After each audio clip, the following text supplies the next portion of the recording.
दोस्तों, आज की यह कहानी राम के जन्म से संबंधित है और इस कहानी के द्वारा मैं आपको बताने जा रही हूँ राम के जन्म से संबंधित एक प्रसंग। दोस्तों, बात उस समय की है जब अयोध्या के राजा दशरथ के यहाँ पर बहुत समय तक किसी भी संतान ने जन्म ही नहीं लिया था और इस वजह से राजा दशरथ बहुत चिंता में रहते थे। दोस्तों, आप इस चैनल को सब्सक्राइब करें और मुझे सपोर्ट करें प्लीज। आइए अब आगे राम के जन्म से संबंधित प्रसंग के बारे में फिर से बात शुरू करते हैं। राजा दशरथ के यहाँ जब कोई संतान काफ़ी दिनों तक पैदा नहीं हुई तो वह एक दिन काफ़ी सोच विचार करने के बाद अपने कुल के गुरु वशिष्ठ के आश्रम में जाते हैं और गुरु वशिष्ठ को प्रणाम करते हैं। गुरु वशिष्ठ भी उनके लिए उनको देखते ही एक आसन डाल देते हैं और कहते हैं कि महाराज दशरथ आसन पर विराजमान होइए।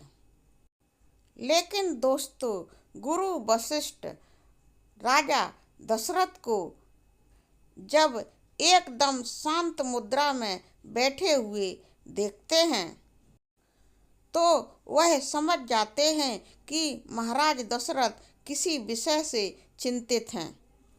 तत्पश्चात गुरु वशिष्ठ महाराज दशरथ से उनकी चिंता का कारण पूछते हैं। महाराज दशरथ अपने यहाँ संतान न उत्पन्न होने की समस्या गुरु वशिष्ठ को बताते हैं। तब गुरु वशिष्ठ महाराज दशरथ को समझाते हुए कहते हैं, हे महाराज, चिंता से होती है चिता बड़ी, मगर चिता से भी बड़ी होती है चिंता। ये बड़ी चिता नरक को भी जला देती है, इंसान को जलाकर निर्जीव कर देती है, पंच तत्व के इस शरीर को जलाकर नाशवान कर देती है। और इस तरह गुरु वशिष्ठ महाराज दशरथ को समझाते हैं कि चिंता चिता के समान होती है, मगर अधिक चिंता चिता से भी बड़ी हो जाती है। यह तो संपूर्ण नरक को भी जला सकती है। फिर इंसान क्या चीज है? इंसान तो सिर्फ पंच तत्व का ही बना होता है। यह चिंता रूपी चिता मनुष्य को जलाकर बिल्कुल राख कर देती है। चिता तो सिर्फ मुर्दे को ही जलाती है, मगर यह चिंता रूपी चिता जीवित मनुष्य को निर्जीव कर देती है। यानी कि चिंता जीते मनुष्य को खा जाती है। गुरु वशिष्ठ महाराज दशरथ को आगे समझाते हैं कि संतान उत्पत्ति के संबंध में आप बिल्कुल चिंता ना करें, क्योंकि अगर संतान कुपुत्र पैदा हो जाए तो बना देता है ग्रह को श्मशान। राजन, व्यर्थ है यह व्यवधान, बेटे से नहीं होता कोई भी समाधान। दुनिया में अभी तक जो भी हुए हैं बड़े महानुभाव, ध्रुव और प्रहलाद का क्या किसी संतान ने यश बढ़ाया था? गुरु वशिष्ठ दशरथ को समझाते हैं कि हे राजन, आप संतान के संबंध में चिंता ना करें। अगर घर में कुपुत्र पैदा हो गया तो वह घर को श्मशान बना देता है। राजन, हमारे देश का इतिहास गवाह है कि किसी पुत्र ने पिता को ख्याति प्रदान नहीं की है। देखिए, ध्रुव और प्रहलाद जैसे महासंतों ने अपना नाम स्वयं ही कमाया था। क्या इसमें उनके पुत्रों का सहयोग था? भूपति ने कोई किया नहीं प्रतिवाद, गुरु के वचनों पर कोई भी विवाद। और राजा दशरथ बड़े सम्मान के संग गुरु के चरण ही पकड़े रहे, जैसे कि उन्होंने अपना सारा भविष्य गुरु के चरणों में अर्पण कर दिया हो। तब गुरु ने उनसे फिर से कहा, अब तुम इस प्रयत्न को यहीं दफन कर दो और अपने सारे प्रयत्नों से इस चाहे को बिल्कुल बदल दो। लेकिन दोस्तों, गुरु वशिष्ठ ने राजा दशरथ को बहुत दुखी देखा। तब उन्होंने दशरथ से कहा, हे राजन, आप दुखी मत होइए, क्योंकि आपके दुख को दूर करने के लिए मैं आपको एक उपाय बताता हूँ। अगर आपको पुत्र की इतनी ही इच्छा है तो फिर पुत्रेष्टि यज्ञ विधान करो। तुम पाओगे 4 पुत्र राजन। भगवान विष्णु का ध्यान करो। हे राजन, आपको 4 पुत्रों की उत्पत्ति होगी। पुत्रेष्टि यज्ञ को धारण कीजिए, संकल्प कीजिए। जाने क्या कैसा है भविष्य, लेकिन प्रभु अब तक तो अंधेरा है। मैं निर्बल होता जाता हूँ, उस दुख ने घेरा है। ऐसा तरुवर ही क्या, फल ही जिसमें उत्पन्न न हो। वह जलाशय भी क्या जलाशय है जो जल से ही संपन्न न हो।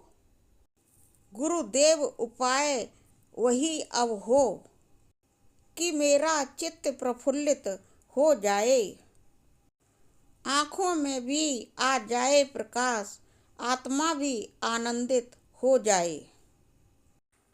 कम से कम एक पुत्र तो हो जिससे रघुवंश बढ़े मेरा। पितरों को भी ठंडक पहुँचे, आगे को नाम चले मेरा। राजा दशरथ ने जब अपने आचार्य जी की बात सुनी तो कहने लगे, हे गुरुदेव, मैं बड़ा दुखी हूँ।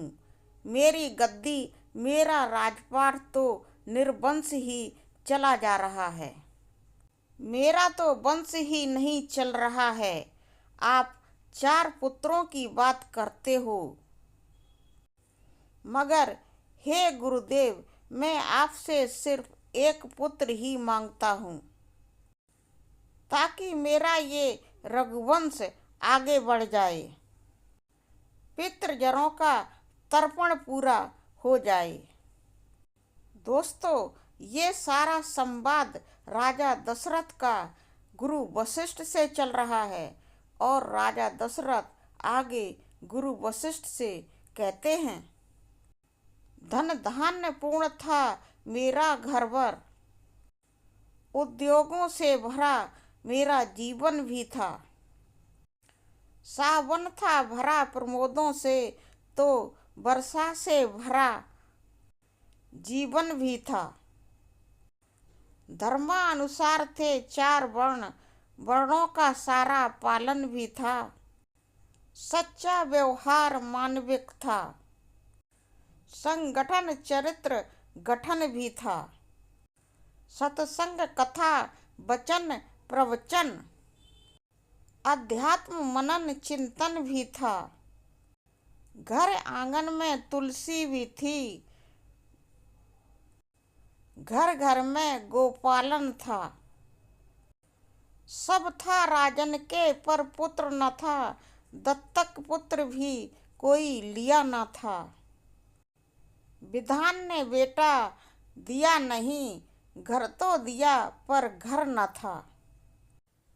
महाराज दशरथ का कहना था कि हमारे यहाँ धन धान्य की कोई कमी न थी और उनका संपूर्ण अयोध्या नगर प्रसन्नता पूर्वक गुजारा बसारा कर रहा था। नगर में चारों तरफ खुशियां ही खुशियां थीं। चारों वर्ण अपने अपने हिसाब से जीवन यापन कर रहे थे, पर कोई कमी थी तो एक पुत्र की ही कमी थी। राजा दशरथ बिना पुत्र के ही जीवन निर्वाह कर रहे थे। राजा दशरथ बहुत व्याकुल थे।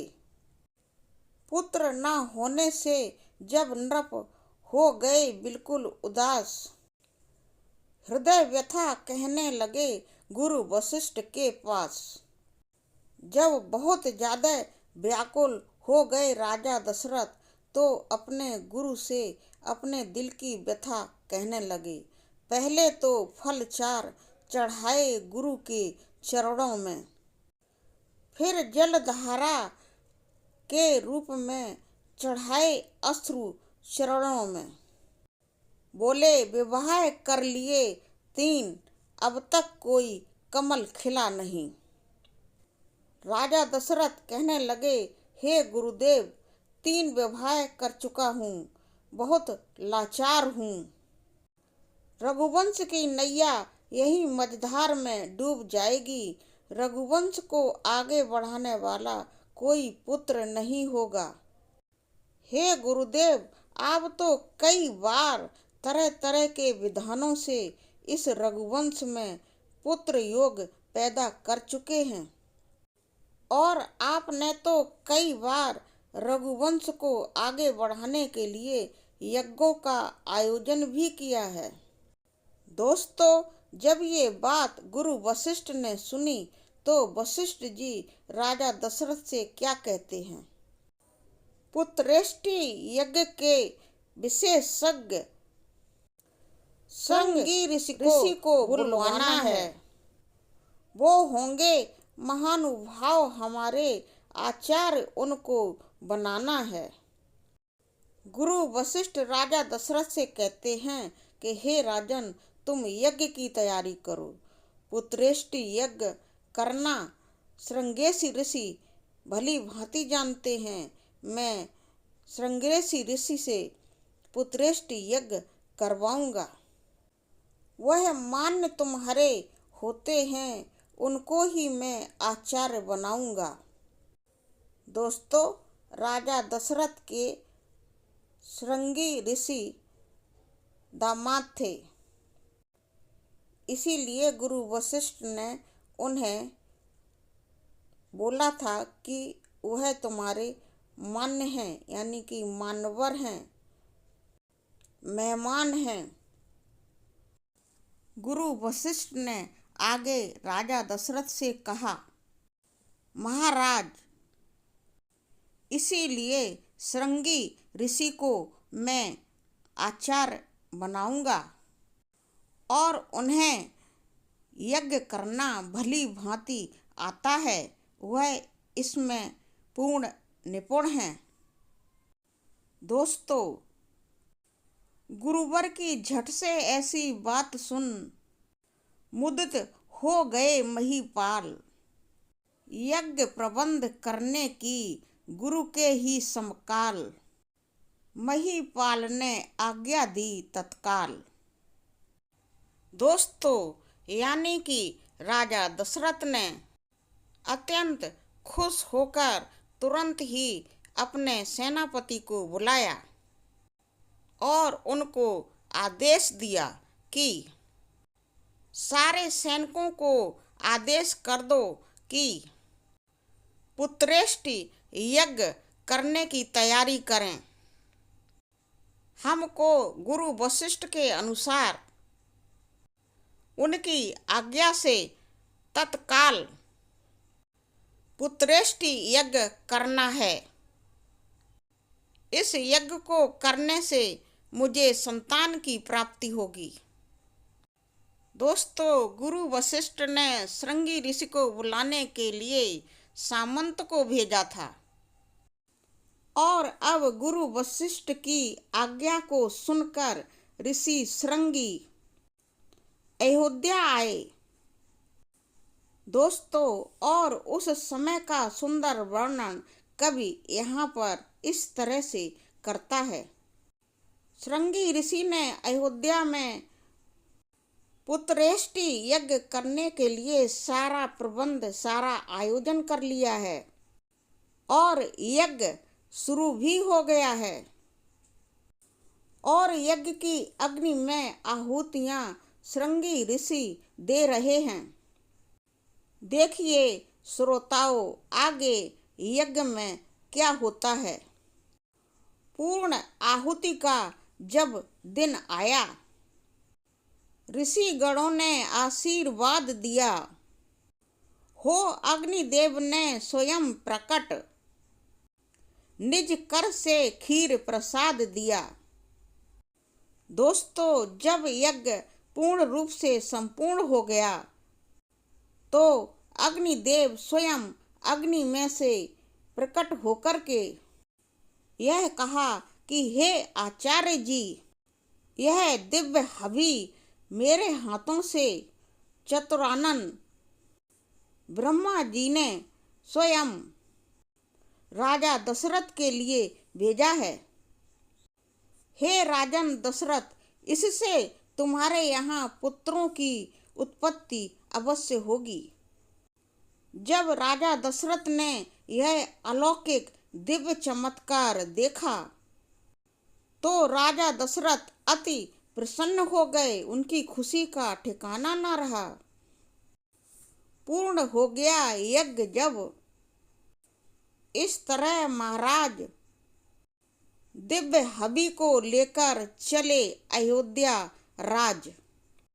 जब यज्ञ पूरा हो गया और अग्निदेव उस दिव्य हवि का कटोरा राजा दशरथ के हाथ में सौंपकर चले गए तो अब राजा दशरथ का यज्ञ पूर्ण हो जाता है।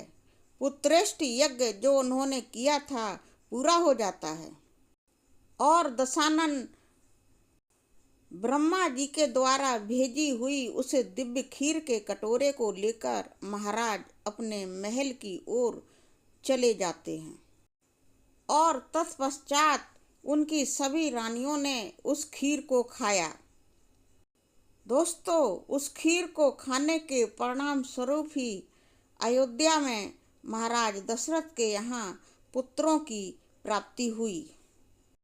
तो दोस्तों, हमारी यह रामायण की कथा आपको कैसी लगी कमेंट सेक्शन में लिखकर अवश्य ही बताएं। ऐसी ही और रामायण की कहानियाँ जानने सुनने के लिए चैनल को सब्सक्राइब करें और मुझे सपोर्ट करें। वीडियो को लाइक करें, कमेंट करें एवं शेयर भी करें। पूरा वीडियो देखने के लिए आपको बहुत बहुत धन्यवाद।